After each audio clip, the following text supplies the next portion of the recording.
Kita lanjutkan ke materi yang berikutnya, yaitu momen inersia. Jadi ini adalah konsep yang sangat penting di dalam gerak rotasi. Jadi apa itu momen inersia? Jadi kecenderungan benda untuk berotasi atau tidak itu diukur oleh sifat benda tersebut, dan sifat benda itu namanya momen inersia. Jadi dengan demikian ini menyatakan gampang atau susahnya benda akan berotasi. Jadi kalau misalkan kita punya benda momen inersianya besar banget, itu artinya benda itu susah banget untuk berotasi itu. Susah lah untuk dibuat muternya, itu susah. Dan ini identik dengan massa. Massa benda itu nunjukin kecenderungan benda bergerak atau enggak. Bergerak pindah tempat maksudnya. Kalau misalnya massanya gede, susah banget dia pindah tempatnya. Kayak gitu. Biasanya itu disebut dengan kelembaman benda. Nah, jadi momen inersia itu temannya massa lah. Tapi dalam beda konteks, dalam beda rotasi. Nah, coba kita lihat ya. Misalnya nih ya, kita punya benda titik di sini, punya partikel bergerak melingkar, dia bermassa M, dan dia berjarak R dari pusat lingkaran yang diputarinya. Gitu ya. Jadi ada dua variabel di sini, ada M dan ada R. Dan ini dua-duanya ngaruh ke momen inersia. Jadi definisi momen inersia adalah untuk benda titik begini, partikel, jadi ya, momen inersianya itu I sama dengan mr kuadrat. Nah, oke, ini definisi yang penting nih. M dikali R kuadrat. Massa dikali sama jaraknya. Jadi ternyata yang membuat rotasi itu nggak cuma massanya doang, tapi jaraknya. Makin jauh dari pusatnya, makin susah dia berotasi. Ya kan kayak gitu lah. Makin dekat ke pusat, poros, makin gampang dia berotasinya. Jadi ini untuk sistem partikel.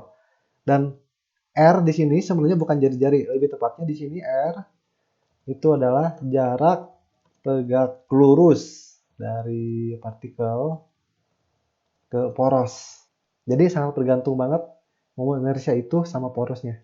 Porosnya diubah, R-nya berubah. Inersianya akan berubah. Jadi ini jarak tegak lurus nih, bukan jarak doang. Contohnya dalam kasus ini nih. Jadi misalnya nih kita punya yang hitam tebal ini batang, dia di-cut ke dua benda bermassa identik M besar, ya dihubungkan dengan tali L besar, dan diputar sedemikian rupa sehingga ya diputar porosnya di batangnya, jadi nih diputar sehingga ini sistem membentuk sudut theta. Jadi kira-kira kebayang ya ilustrasinya. Ini batang, ini benda, terus diputar lah pokoknya. Jadi mirip permainan kayak di Dufan, kayak ayunan yang besar itu. Oke, nah di sini kita bisa hitung momen inersianya nih. Kalau ada dua benda, nanti jumlahin aja. Dari dia sama dari dia. Oke ya. Dia nanti rumusnya akan pakai yang ini ya. I-nya sama dengan M besar dikali R kuadrat. Nah, akan ada dua benda, jadi tambahin. Ya, dengan kata lain 2 MR kecil kuadrat ini ya. R-nya yang mana? R-nya bukan yang L ini. Ya, bukan L ini, tapi begini. Jaraknya yang ini. Karena R apa? Jarak tegak lurus dari partikel ke poros. Ya, jarak tegak lurus dari partikel ini ditarik ke si porosnya. Ini tegak lurus nih, sudut ini nih. Nah, ini dia. Itu jadi R-nya. Bukannya L. Kalau yang L miring. Gitu ya. Dan sini kita lihat secara trigonometri, apa tuh hubungan R sama L. R sama dengan L sin theta ya. Gini kan. Jadi nanti momen inersianya untuk kasus yang gambar kanan ini, I sama dengan 2 ML kuadrat sin kuadrat theta. Nih, dapat nih kayak gini nih. Ya, jadi momen inersianya. Dan satuannya, kalau lupa ya, satuannya ini massa dikali R kuadrat, satuannya jadi kilogram meter kuadrat. Oke, jadi yang penting itu ya, R itu kalian mengerti R itu apa. Ini tadi momen inersia untuk benda titik. Dan kita tahu benda titik itu ukurannya diabaikan. Dia nggak punya ukuran. Jadi bola yang ini nih M gede, sebenarnya dia punya ukuran kan. Tapi kita dalam memperhitungkannya, itu diabaikan tuh. Jadi-jadinya segala macamnya. Nah, kita akan masuk ke benda yang berikutnya, yaitu benda kontinu. Ini kebalikan dari benda titik. Benda kontinu yang nggak bisa diabaikan ukurannya. Dan ini adalah benda yang real dalam kehidupan nyata kita. Misalnya lemari, bola, itu ada ukuran, nggak bisa diabaikan. Dan lebih repot sebenarnya.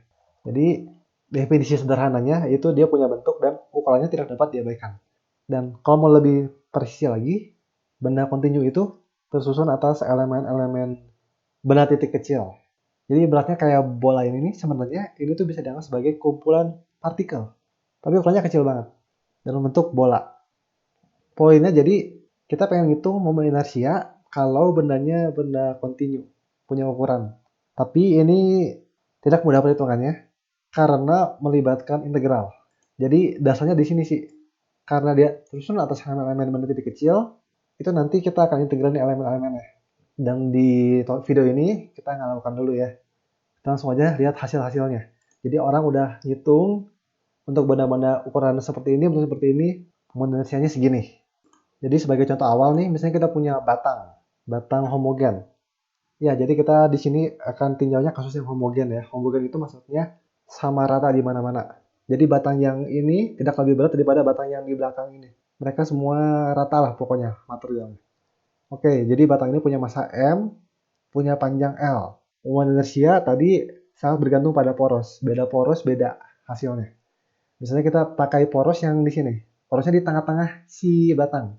Jadi punya jarak setengah L nih ya. Tepat di tengah-tengah batang, diputar kayak gini. Nah, ini kalau mau nyari moment inersianya, nggak bisa pakai yang ini, nggak bisa. Harus pakai integral. Karena dia benda kontinu. Dia punya ukuran L nih.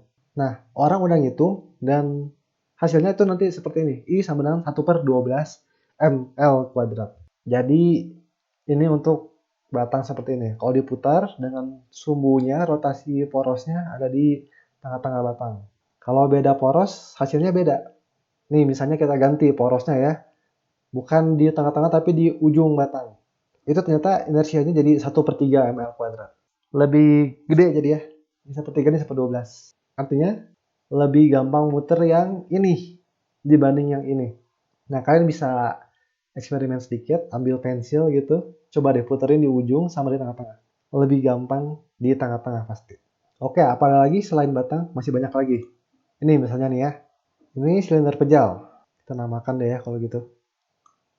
Ini batang. Jadi satu dimensi ini batang. Sebenarnya 3 dimensi ya batang itu ya. Ada panjang, lebar, tinggi. Tapi kita abaikan ukuran yang lainnya.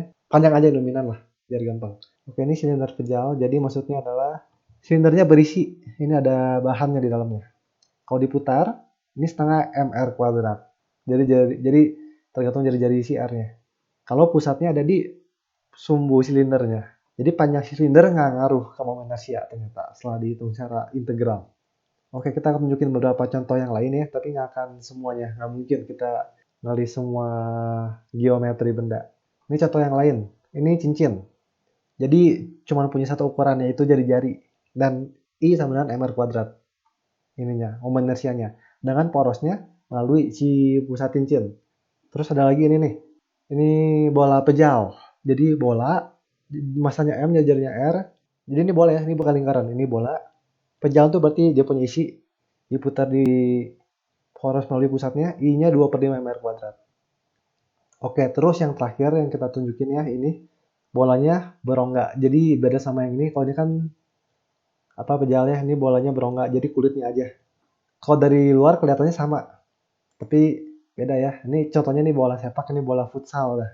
Bola yang dari plastik nih. Ini kopong, isinya angin. Dan dia beda ternyata, 2/3 mr kuadrat. Dan masih banyak lagi bentuk-bentuknya dengan berbagai variasi poros. Nah, ada satu konsep yang sangat penting dalam membangun inersia, yaitu ini, teorema sumbu sejajar. Nah, ini penting banget. Kenapa? Karena dengan teorema ini, kita memungkinkan saja membangun inersia dari suatu benda, kalau porosnya digeser. Karena seperti yang tadi ya, ada banyak kemungkinan nilai inersia. Contohnya yang batang ini nih, porosnya diubah dari tengah ke ujung berubah gitu kan.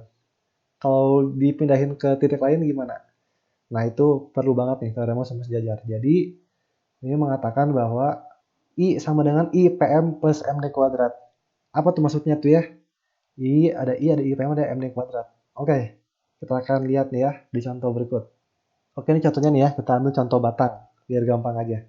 Kita tahu batang, kalau diputar di tengah-tengahnya, itu I-nya yang ini ya, 1/12 ml kuadrat.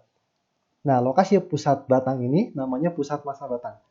Kita udah belajar pusat massa di momentum, tapi itu untuk benda partikel kan. Sebenarnya pusat massa pun bisa dihitung untuk benda kontinu. Tapi lagi butuh integral. Jadi kita nggak bahas dulu.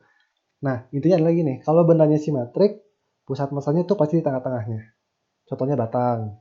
lingkaran, bola, itu pasti tengah-tengahnya tuh, itu pusat masanya. Yang secara harfiah itu adalah tempat keseimbangannya. Kalau kita pegang benda itu di titik pusat masanya, benda itu akan jatuh seimbang. Ya kira-kira kayak gitulah. Jadi kalau batang, kalian taruh jari kalian di tengah-tengah batang, nggak akan jatuh tuh batangnya ya. Oke, jadi ini adalah batang diputar di pusat masanya. Nah, ini yang namanya IPM. I ketika benda diputar di pusat masanya. Gitu ya. Itu maksudnya IPM. Nah, sekarang ada masanya tuh M gede tadi. D itu apa, D? Nih, sekarang misalnya poros benda yang terjadi di tengah, sekarang kita pindahin porosnya. Bukan di tengah, tapi di jarak D. Kita pindahin sejauh D. Nah, pasti momen inersinya berubah kan? Jadi I. Nah, itu bedanya ya. Jadi, kalau di tengah-tengah batang, di pusat masanya namanya IPM. Yang ini nih, yang 1/12 ini. Kalau yang di sembarang titik ini, digeser jauh D, namanya I aja. Dan rumusnya untuk mencari I di sini itu adalah IPM plus MD kuadrat. Jadi antara lain kalau di kasus batang nih ya, berarti I sama dengan 1/12 ml kuadrat plus MD kuadrat. Nanti tergantung nilai D-nya berapa. Gitu. Dan dilihat di sini sumbunya dipindahin ya. Digeser sejauh D. Makanya namanya teorema sumbu sejajar. Karena sumbunya tetap sejajar dengan sumbu awal ya. Karena cuma dipindah tempatkan saja. Kalau diputar gini gimana? Jadi sumbunya diputar jadi kayak gini nih, iseng kita. Nah, ini nggak bisa pakai rumus ini. Udah beda rumus tuh dan sangat ribet ngitungnya. Jadi nggak dulu deh ya. Oke, jadi dengan rumus ini kita bisa mencari momen inersia dari si batang ini kalau digeser dimanapun. Nah, kita akan buktikan rumus ini nih. 1/3 ml kuadrat. Jadi kalau porosnya dipindah sampai ke ujung, jadi rumusnya sepertiga. Kita konfirmasi ya, apakah benar. Jadi sekarang dipindahin ke sini ya. Kita pindahin poros yang di tengah jadi ke ujung sini. Berarti jaraknya L/2. Sekarang kita hitung nih I-nya, bener nggak? I sama dengan berarti 1/12 ml kuadrat tambah M D kuadrat. D-nya berarti apa? L/2 ya, dikuadratin. L kuadrat per 4. Sorry, 1/12 ya ini, bukan setengah. Oke, sambil penyebut ya. Berarti ini dikali 3, jadi 12, ini 3. Oke, itu nanti jadinya berapa? Pembilangnya jadi 4/12 ml kuadrat. 4/12 dan lain jadi 1/3. Oke, jadi ini mau konfirmasi ya. Konfirmasi teorema sumbu sejajar. Contoh lain nih. Ini bola pejal nih ceritanya nih ya. Ini bola pejal. Oke, sekarang porosnya digeser. Yang tadinya di pusat massa jadi di ujungnya nih, di ujung bola. Kita lihat nih ya.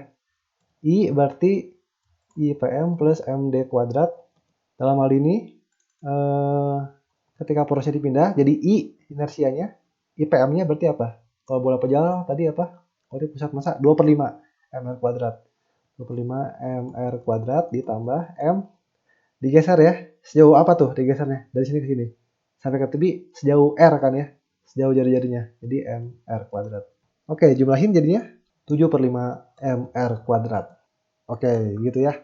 Jadi intinya adalah porosnya dipindahin tapi tetap dalam kondisi sejajar. Jadi pindah aja, jangan diputar-putar. Kita bisa dengan sah memakai teorema sumbu sejajar. Seperti itu. Oke, sekian untuk pembahasan materi kali ini. Semoga ini lebih membantu kalian memahami mengenai konsep pemulihan inersia. Sampai jumpa di video yang berikutnya. Terima kasih.